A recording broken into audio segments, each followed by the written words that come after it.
इस वीडियो में हम लोग एवोल्यूशन चैप्टर के सभी इंपॉर्टेंट ट्रिक्स को देखेंगे। तो सबसे पहले हम लोग देखेंगे एवोल्यूशन थ्योरीज के सीक्वेंस को याद रखने की ट्रिक्स को। तो देखिए एवोल्यूशन थ्योरीज के सीक्वेंस को याद रखने के लिए जो ट्रिक हम लोगों को याद रखनी वो है पेन लो हीरो से। पेन लो हीरो से बहुत ही सिंपल सा ट्रिक है कि पेन लो हीरो से। अब देखिए पेन से हम लोग याद रखेंगे, पेन से हम लोग याद रखेंगे पैनस्पेर्मिया थ्योरी, लो से याद रखेंगे लुईस पास्चर की थ्योरी, हीरो के एच से याद रखेंगे हेल्डेन, ई से याद रखेंगे हेल्डेन इंग्लैंड के थे, ओ से याद रखेंगे ओपायरिन एंड आर से याद रखेंगे वो रसिया से थे, आर से याद रखेंगे रसिया से, एच से याद रखेंगे हेल्डेन, ई से याद रखेंगे इंग्लैंड, ओ से याद रखेंगे ओपायरिन, आर से याद रखेंगे रसिया से। यानी कि हेल्डेन जो थे वो इंग्लैंड से थे एंड जो ओपायरिन थे वो रसिया से थे। ये भी एनसीईआरटी में दिया गया है। ओपायरिन एंड हेल्डेन की थ्योरी आई। उसके बाद से हम लोग याद रखेंगे स्टैनले मिलर। उसके बाद स्टैनले मिलर का एक्सपेरिमेंट आया।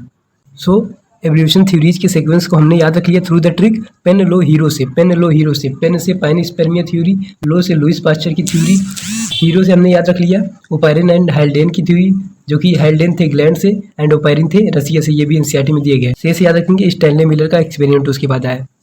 अब चलिए इनके थ्योरीज के इंपॉर्टेंट पॉइंट्स को देख लेते हैं।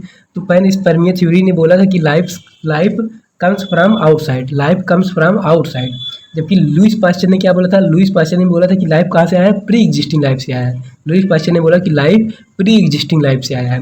और ओपायरिन और हेल्डेन ने क्या बोला था? तो ओपायरिन और हेल्डेन ने बोला था life pre existing non living organic molecule से आया है। लाइफ कहाँ से आया है? Pre existing non living organic molecule, जैसे आरएनए हो गया, प्रोटीन एक्सेट्रा।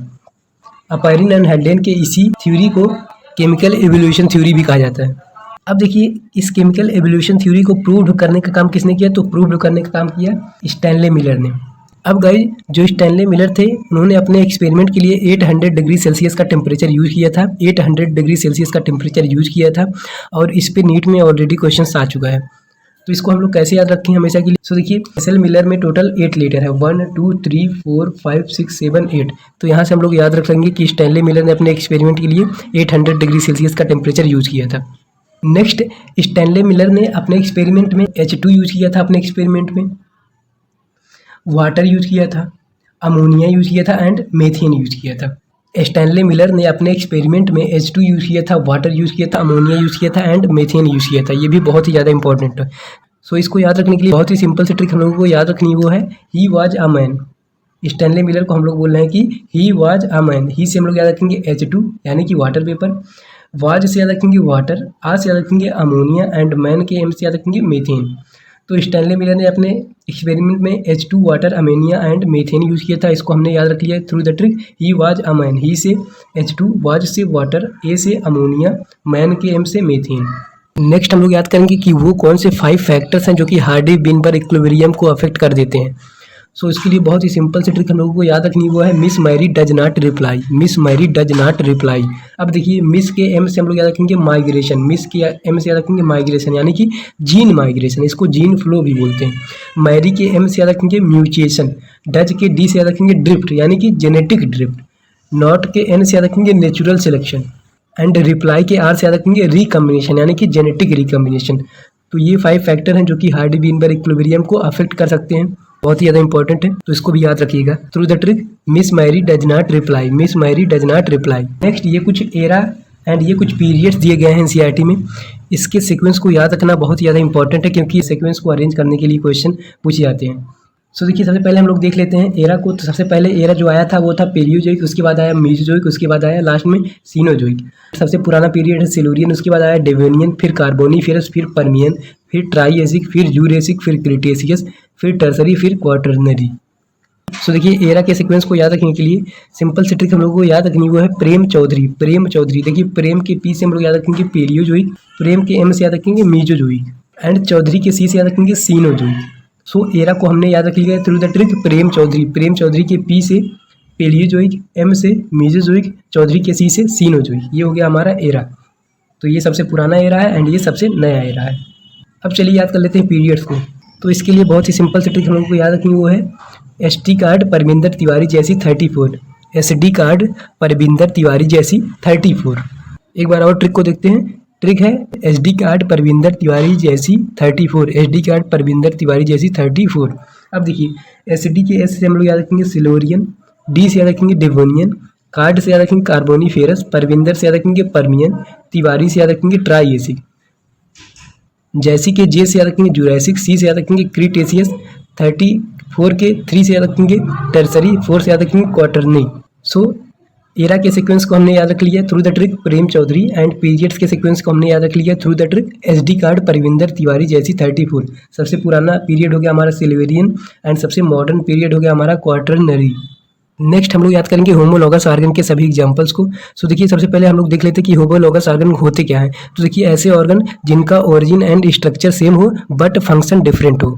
ऐसे ऑर्गन जिनका ओरिजिन एंड स्ट्रक्चर सेम हो बट उनका फंक्शन डिफरेंट हो, ऐसे ऑर्गन्स को हम लोग बोलते हैं होमोलॉगस ऑर्गन। अब चलिए इसके एग्जांपल को याद रख लेते हैं। होमोलॉगस ऑर्गन के सभी एग्जांपल्स को याद रखने के लिए जो ट्रिक हम लोगों को याद रखनी वो है Batman and chat women like, Batman and chat women like heated war but both are cute. Trick है Batman and chat women like heated war but both are cute. एक बार और देखते हैं Batman and chat women, Batman and chat women like heated war but both are cute. अब देखिए bat से simply याद रखेंगे बैट, मैन से याद रखेंगे मैन, चैट से याद रखेंगे चीता, वीमेन के डब्ल्यू से याद रखेंगे वेल, एंड लाइक से याद रखेंगे लिम्ब। तो बैट, मैन, चीता एंड वेल के जो लिम्ब होते हैं स्पेशली 4 लिम्ब्स जो होते हैं वो आपस में होमोलॉगी शो करते हैं या होमोलॉगस ऑर्गन्स होते हैं। अब हीटेड से हम लोग याद रखेंगे हार्ट, वार से याद रखेंगे वर्टिब्रेट, बट से याद रखेंगे ब्रेन।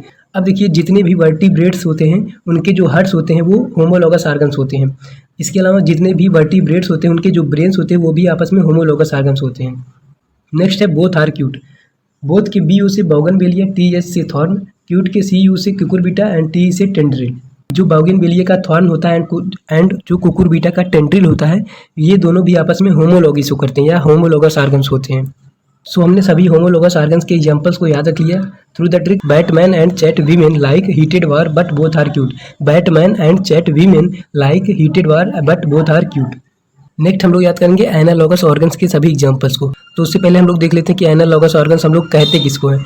सो देखिए ऐसे ऑर्गन्स जिनका फंक्शन सेम हो but origin and structure different हो, ऐसे ऑर्गन्स को हम लोग बोलते हैं एनालॉगस ऑर्गन। अब चलिए इसके सभी एग्जांपल्स को देख लेते हैं। सो देखिए पहला एग्जांपल हम लोग याद करेंगे थ्रू द ट्रिक पीडीएफ के पी से हम लोग याद रखेंगे पेंगुइन्स, डी से याद रखेंगे डॉल्फिन्स, एंड एफ से याद रखेंगे फ्लिपर्स। यानी कि जो पेंगुइन्स एंड डॉल्फिन्स के फ्लिपर्स होते हैं वो आपस में एनालॉगस ऑर्गन्स होते हैं। नेक्स्ट एग्जांपल को हम लोग याद रखेंगे through the trick bin bread butter. आपको समझ करना है कि आप बिन किए हैं ब्रेड एंड बटर, अब देखिए बिन से याद रखेंगे विंग्स, ब्रेड से याद रखेंगे बर्ड्स, बटर से याद रखेंगे बटरफ्लाई। तो जो बर्ड्स एंड बटरफ्लाई के जो विंग्स होते हैं वो आपस में एनालॉगस ऑर्गन्स होते हैं। एंड थर्ड एग्जांपल जो कि लास्ट एग्जांपल है हमारा पोटैटो एंड स्वीट पोटैटो। ये नाम से पता चल रहा है कि potato and sweet potato analogous organs होते हैं, तो इसको हम लोग सिंपली ऐसे याद रख सकते हैं। नेक्स्ट हम लोग याद करेंगे मैन के एवोल्यूशन ऑर्डर को। तो सबसे पहले आया था ड्रायोपिथेकस, फिर आया था रामापिथेकस, फिर ऑस्ट्रेलोपिथेकस, फिर होमो हैबिलिस, फिर होमो इरेक्टस, फिर निंदरथल और लास्ट में होमो सेपियंस। सो देखिए मैन के एवोल्यूशन के ऑर्डर के सीक्वेंस को याद रखने के लिए जो ट्रिक हम लोग को याद रखनी वो है डॉक्टर स्नेहा। अब देखिए डॉक्टर के डी से हम लोग याद रखेंगे ड्रायोपिथेकस, आर से याद रखेंगे रामापिथेकस। अब हमको पीछे से चलना है, ए से याद रखेंगे ऑस्ट्रेलोपिथेकस, एच से याद रखेंगे हैबिलस यानी कि होमो हैबिलस, ई से याद रखेंगे इरेक्टस यानी कि होमो इरेक्टस, एन से याद रखेंगे निंदरथल, एंड एस से याद रखेंगे सेपियंस यानी कि होमो सेपियंस। सो हमने मैन के एवोल्यूशन ऑर्डर के सीक्वेंस को याद रख लिया through the trick doctor Sneha. अब जो रामापिथेकस एंड ड्रायोपिथेकस थे इनका ओरिजिनेशन 15 मिलियन ईयर्स एगो हुआ था जो कि एनसीईआरटी में दिया गया है। सो इसको हम लोग याद रखेंगे थ्रू द ट्रिक R15 जो कि बाइक आती है R15। तो R15 की आर से हम लोग याद रखेंगे रामापिथेकस एंड ड्रायोपिथेकस, अब 15 से याद रखेंगे 15 मिलियन ईयर्स एगो हुआ था रामापिथेकस एंड ड्रायोपिथेकस का ओरिजिनेशन। एक और इम्पॉर्टेंट ईयर दिया गया है एनसीईआरटी में जो कि हम लोगों को याद रखनी चाहिए, वो है कि अर्थ का ओरिजिनेशन हुआ था 4.5 बिलियन ईयर्स एगो। अगर हमको याद रहेगा कि अर्थ का ओरिजिनेशन हुआ था 4.5 बिलियन ईयर्स एगो तो हम लोग यूनिवर्स के ओरिजिनेशन को याद रख सकते हैं। देखिए अगर 4.5 यानी कि 4 और 5 को हम लोग मल्टीप्लाई करेंगे तो आता हमारा 20। तो इससे हम लोग याद रख लेंगे कि यूनिवर्स का ओरिजिनेशन हुआ था 20 बिलियन ईयर्स एगो।